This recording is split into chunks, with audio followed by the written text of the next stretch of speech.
Zero two advance channel को subscribe करें और साथ ही बेल का आइकन दबाइए लेटेस्ट नोटिफिकेशन के लिए। अस्सलामु अलैकुम वरहमतुल्लाहि वबरकातुहू। दोस्तों, क्या हाल है? उम्मीद है कि आप लोग सब खैरियत से होंगे।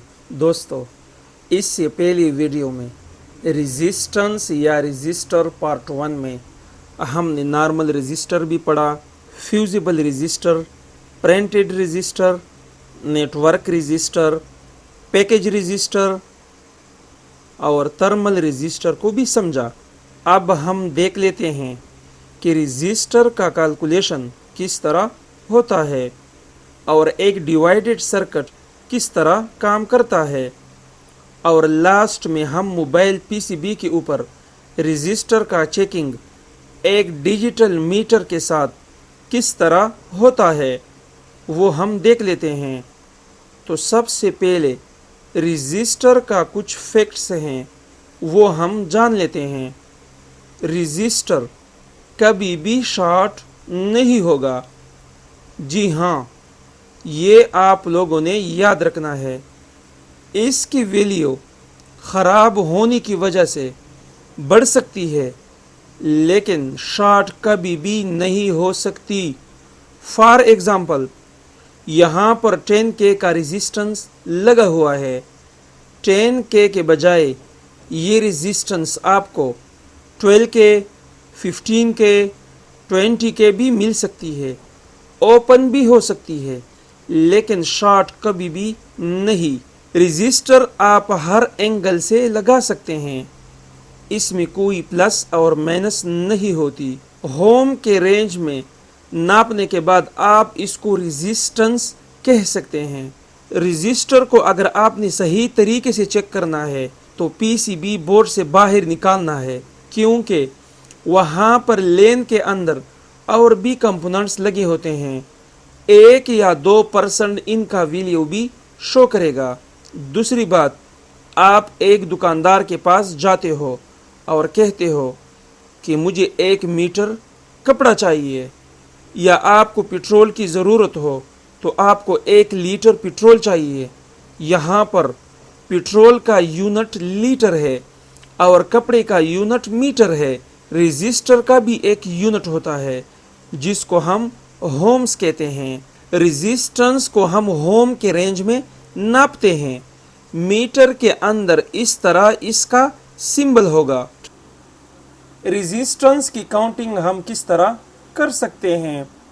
आप लोगों ने अक्सर देखा होगा 22 ohms, 1K ohms, 10K ohms, 1 mega ohms वगैरह वगैरह वगैरह। तो इसका काउंटिंग हम कुछ इस तरह करते हैं।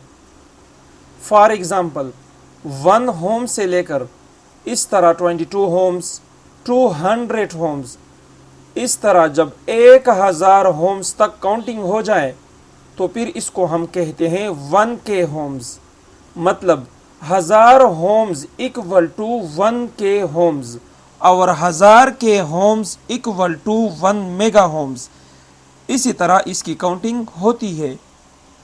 इसके बाद हम देख लेते हैं कि एक रजिस्टर को हम पीसीबी बोर्ड के ऊपर किस तरह लगा सकते हैं। मैंने यहाँ पर एक क्लोज सर्किट बनाई है आप लोगों को समझाने के लिए। नीचे वाला जो लाइन आपको नज़र आ रहा है ये है ग्राउंड, और ऊपर वाला लाइन जिसके अंदर सीरीज में 4 रेजिस्टेंस लगी हुई हैं ये है प्लस लाइन, मतलब पॉजिटिव। तो कहने का मतलब ये है कि जो भी कंपोनेंट्स, चाहे रेजिस्टर हो, कैपेसिटर हो, डायोड हो, पॉजिटिव के लेन में लगे हो, जिस तरह आप देख रहे हैं कि प्लस के लाइन में 4 रेजिस्टर लगी हुई हैं, इसको हम सीरीज कहते हैं। और इसको हम इस तरह कहेंगे कि ये 4 रेजिस्टर सीरीज में लगी हुई हैं।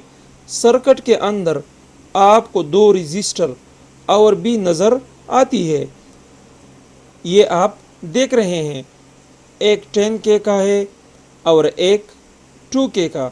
अगर हम थोड़ा ध्यान दे दें तो इसका एक साइड प्लस लेन के साथ अटैच है और दूसरी साइड ग्राउंड के साथ। तो इस तरह कंपोनेंट को हम कहते हैं पैरेलल कंपोनेंट। ये जो कंपोनेंट है ये पैरेलल में लगा हुआ है, यानी कि एक साइड ग्राउंड के साथ और दूसरी साइड प्लस के साथ। इसकी काउंटिंग बाद में करेंगे, पहले हम सीरीज को देख लेते हैं। Register calculator and Ohm's law formula.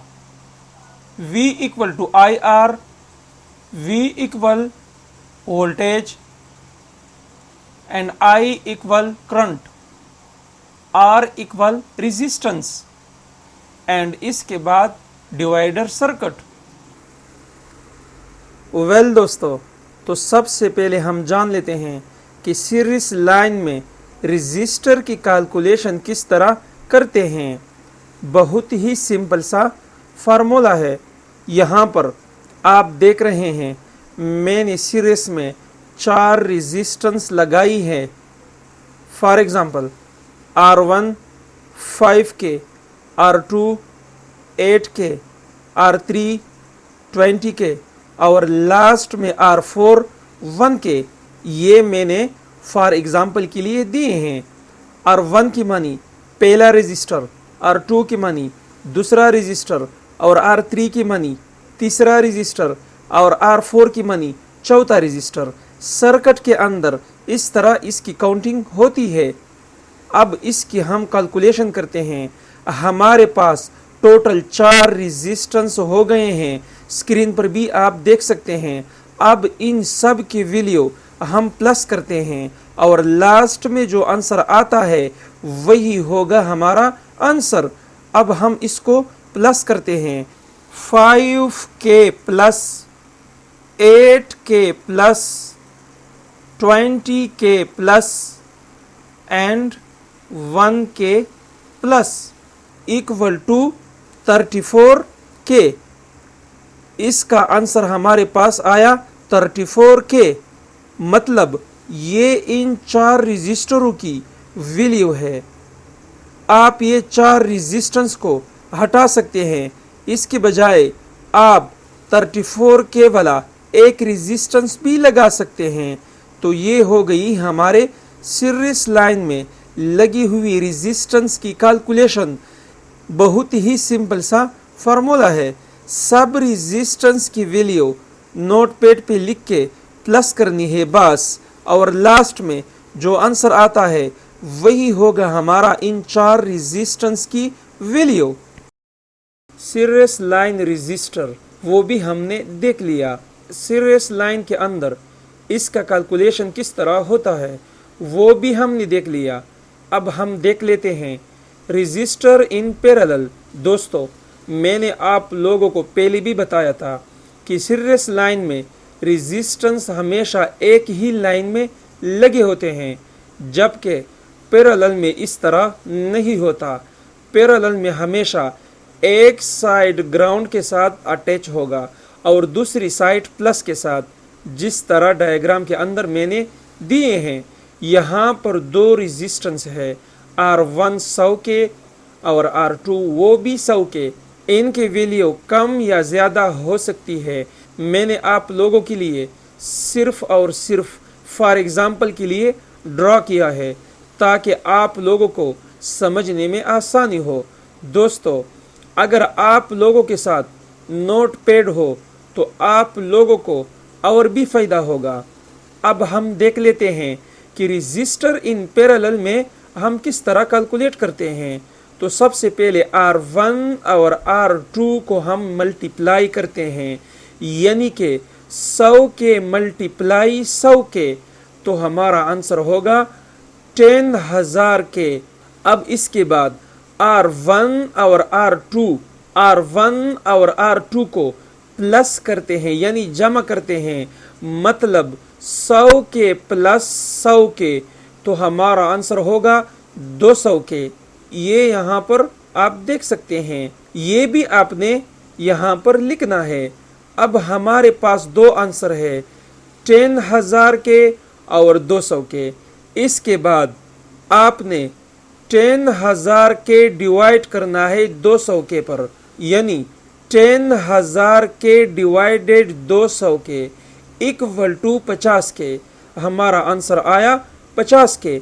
इसी तरह पैरेलल रेजिस्टर की कैलकुलेशन होती है। जो भी वैल्यू का रजिस्टर हो, फॉर एग्जांपल 100K के बजाय यहाँ पर 10K भी हो सकती है, 80K भी हो सकती है एंड 90K भी हो सकती है। फार्मूला आपने सेम ट्राई करना है। आगे एक और सर्किट है, इसके अंदर हम देख लेते हैं कि एक पैरेलल रेजिस्टेंस कितना वोल्ट ड्रॉप करता है, वो हम अब देख लेते हैं। दोस्तों, आप लोगों को समझाने के लिए मैं स्क्रीन पे आ गया हूं ताकि आप लोग डिवाइडर सर्किट को सही तरीके से समझे। तो मैंने यहाँ पर 5 वोल्ट बैटरी ली है और एक 100K का रजिस्टर लिया है और दूसरा भी एक 100K का रजिस्टर लिया है और एक मैंने ग्राउंड लिया है और एक मैंने लोड लिया है। ये वाला रजिस्टर जो है ना, ये R1 है, मतलब R1 की मानी पहला रजिस्टर, R2 की मानी दूसरा रजिस्टर। तो ये वाला रजिस्टर का ये पॉइंट जो है, ये मैं अटैच करता हूं प्लस लेन के साथ। आप लोगों ने देख लिया, मतलब ये प्लस लेन के साथ मैंने ये वाला साइड अटैच किया और ये वाला मैं इस रेजिस्टेंस से जोड़ देता हूं। ये हो गई सीरीज। अब ये मैं ग्राउंड के साथ अटैच करता हूं। अब ये दो रेजिस्टर पैरेलल में लग गई और दरमियान ये दो रेजिस्टर जो है ना, R1 और R2, इसके दरमियान से मैं लोड को आउटपुट देता हूं। तो ये बन गई हमारी डिवाइडर सर्किट,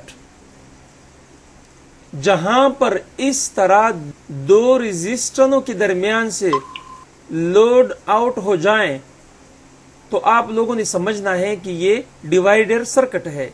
इसके बाद हम नोटपैड पे जाते हैं, वहां पर हम इसको कैलकुलेट करते हैं।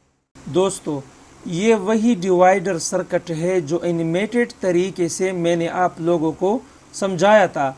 थर्मल लाइन और चार्जिंग सेक्शन के अंदर इसकी पूरी तफसील हम जानेंगे। अब सिर्फ हम ये जान लेते हैं कि ये किस तरह बनता है और इसका कैलकुलेशन किस तरह होती है। दोस्तों, अगर आप लोगों के साथ एक पेन या नोटपैड हो तो आप लोगों को बहुत फ़ायदा होगा। साथ साथ जो मैं कैलकुलेट करता हूँ आप लोगों ने भी ट्राई करनी है। डायग्राम के अंदर आप देख सकते हैं कि मैंने 5 वोल्ट दिया है और R1 भी 100K और R2 भी और एक लोड और नीचे वाला लाइन GD यानी ग्राउंड। इससे पहले के सर्किट में आप लोगों ने देखा था कि R1 और R2 को हम प्लस और मल्टीप्लाई करते थे। डिवाइडर सर्किट में इस तरह नहीं होता। यहाँ पर वोल्ट और R2 को हम मल्टीप्लाई करते हैं, यानी कि यहाँ पर वोल्ट 5 वोल्ट है, R2 100K का है और R1 भी 100K का। तो सबसे पहले 5 मल्टीप्लाई 100, तो हमारे पास आंसर आता है 500। इसके बाद R2 और R1 को प्लस करते हैं, मतलब 100 प्लस 100, हमारे पास आंसर आता है 200। अब हमने करना क्या है, 500 डिवाइडेड 200, यानी कि 500 को 200 पर तकसीम करते हैं। हमारे पास आंसर आता है 2.5। मतलब आप लोगों ने देखा कि 5 वोल्ट से 2.5 वोल्ट बन गई। इसी तरह एक डिवाइडेड सर्किट की कैलकुलेशन होती है। दोस्तों, डिवाइडर सर्किट की एक फैक्ट्स में आप लोगों को बता रहा हूं, जहां पर सेम वैल्यू के दो रेजिस्टेंस हो, सर्किट में भी आपको दिखाई दे रहा है। मतलब आपने डायरेक्ट वोल्ट को डिवाइड करना है, मतलब आधा करना है। अगर आप इसको कैलकुलेट भी करें तो भी यही आंसर आएगा, लेकिन ये तब होगा जब दोनों रेजिस्टेंस की वैल्यू सेम हो, जब R1 और R2 की वैल्यू सेम हो। तो यहाँ पर मैंने एक डायग्राम ड्रॉ किया है आप लोगों के लिए। इस डायग्राम को कैलकुलेट आप लोगों ने ही करना है। जो भी आंसर आता है आप लोगों ने कमेंट्स में लिखना है। मैं चेक करना चाहता हूँ कि आप लोगों को कुछ समझ आ गई है या नहीं। अब हम रेजिस्टेंस की चेकिंग करते हैं। ये वाला मीटर जो है ना, ये फुल ऑटोमेटिक है, इससे टाइम वेस्ट नहीं होता। ये आप देख सकते हैं, ये मैंने होम्स का रेंज सेलेक्ट किया। बाकी ज़्यादा वैल्यू का रेजिस्टेंस हो या कम वैल्यू का रेजिस्टेंस हो, या ये आप देख सकते हैं ये मेगा में सेलेक्ट है, तो ये खुद ब खुद जो है ना सेलेक्ट करता है कम वैल्यू का हो या ज़्यादा वैल्यू का। तो ये वाला मीटर जो है ना, मैं आपको बता रहा हूँ कि थोड़ा बहुत आप लोगों की नॉलेज में इजाफा होगा। ये आप देख सकते हैं, आपके साथ अगर 0 होम्स की रेजिस्टेंस हो तो आप वो बजर मोड में सेलेक्ट करोगे। 1 से लेकर 200 होम्स तक अगर रजिस्टर हो तो आपने 200 होम्स को सेलेक्ट करना है। 200 होम से लेकर 2000 होम यानी 2K अगर आपके साथ रजिस्टर हो तो आपने 2000 होम्स को सेलेक्ट करना है। मतलब 200 से लेकर 2000 होम्स तक अगर रजिस्टर हो, इसकी दरमियान में कोई रेंज वाली रजिस्टर हो तो आपने 2000 सेलेक्ट करना है। 2000 से लेकर 20K तक अगर कोई रजिस्टर हो तो आपने 20K को सेलेक्ट करना है। इसी तरह 20K से लेकर 200K, 200K से लेकर 20 मिलियन मतलब 20 मेगा, इसी तरह 20 मेगा से लेकर 200 मेगा तक ये सपोर्ट कर सकता है। इसी तरह आप इस मैनुअल मीटर के साथ आप रेजिस्टेंस चेक कर सकते हैं। वैसे वो वाला मीटर बहुत इजी है, लेकिन आप लोगों के साथ ये वाला भी होना चाहिए, कभी कभी ये वाला भी ज़रूरत पड़ सकती है। तो मीटर को मैंने होम्स के रेंज में सेलेक्ट किया है। अब ये वाला रेजिस्टेंस को हम चेक करते हैं।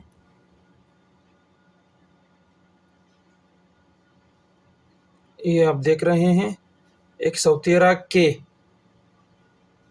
दूसरा हम चेक करते हैं,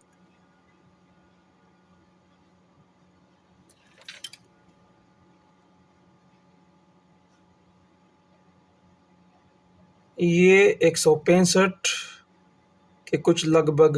दोस्तों मैंने आप लोगों को पहले भी बताया था कि बोर्ड के अंदर रेजिस्टेंस के साथ और भी कंपोनेंट्स लगे होते हैं, 1 या 2% अप डाउन होते हैं। फिक्स वैल्यू अगर आपने चेक करनी है तो रेजिस्टेंस को बोर्ड से बाहर निकालनी है। ये वाला 1 मिनट, ये 2 रेजिस्टेंस है, इनकी वैल्यू चेक करते हैं। ये 2.2, ये वाला भी चेक करते हैं, ये भी 2.2 सेम ही। ये वाला चेक करते हैं,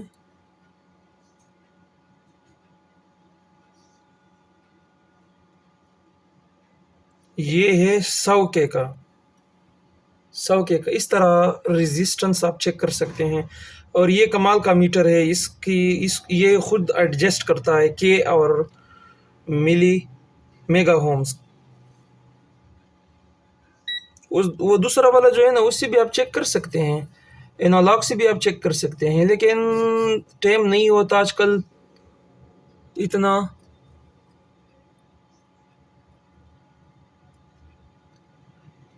और दूसरी बात यह है कि 45 मेगापिक्सल कैमरा मंगवाया है, इंशाल्लाह उस पर फिर मज़ा ही होगा। माइक्रोस्कोप मेरे पास है, इसको चेक करते हैं।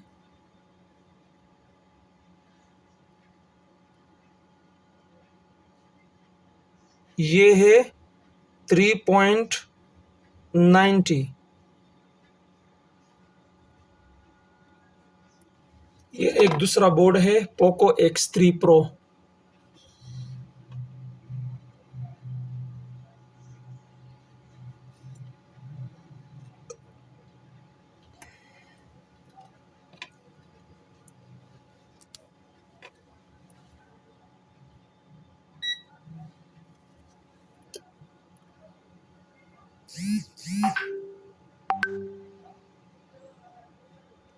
ये आप देख सकते हैं 303 किलो होम्स,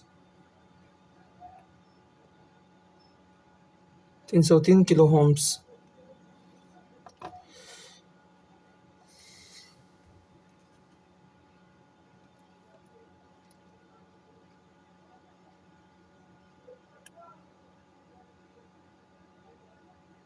एक 150 किलो।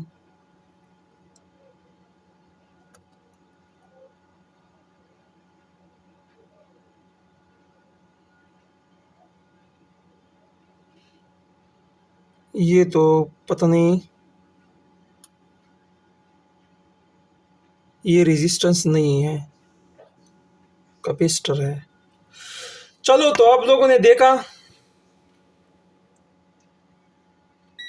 अगर कोई सवाल हो तो आप कर सकते हैं। इस तरह रेजिस्टेंस की वैल्यू आप चेक कर सकते हैं, बहुत ही इजी है। अगर कोई सवाल हो तो आप कमेंट कर सकते हैं। फ़िलहाल चैनल पर कोई ट्रैफिक नहीं है इतना ज़्यादा। आप व्हाट्सएप भी कर सकते हैं, लेकिन सिर्फ और सिर्फ जो वीडियो मैं देता हूँ उनके बारे में। बाकी अगर आपके मसले हैं वो मैं नहीं बता सकता, क्योंकि हमारा शॉप का भी अपना काम होता है, उनके लिए भी टाइम देना है। मेरे पास टाइम बहुत कम है। सही है। तो बस कोई सवाल हो तो आप मुझसे पूछ सकते हैं। बहुत सारी दुआओं में याद रखना, अपना ख्याल रखिएगा। अल्लाह हाफिज़।